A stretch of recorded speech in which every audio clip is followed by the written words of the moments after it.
Затоа сметам дека папата Франциск и направи одредени промени радикални. Еве, чим нам беше на 1 март годинава, ја постави за председател на Ватиканската администрација сестрата Рафаела Петрини, што е огромен чекор. Тоа е било незамисливо пред една, не камо ли пред 100 години во римската курија. Сепак и тоа не е веќе гест, тоа е одлука.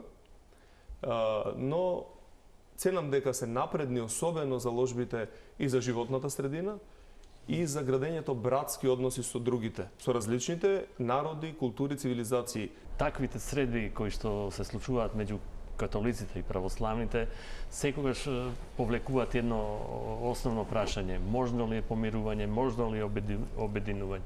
Навистина на светот му е потребно едно христијанско обединување. Последиците од тој раскол што се случил во 1054 година и ден денеска се големи така. Но оно што треба да радува е тоа што веќе се јавуваат заложби за помирување, се збори за тоа, таа тема е веќе ставена на отворен простор и се работи на тоа.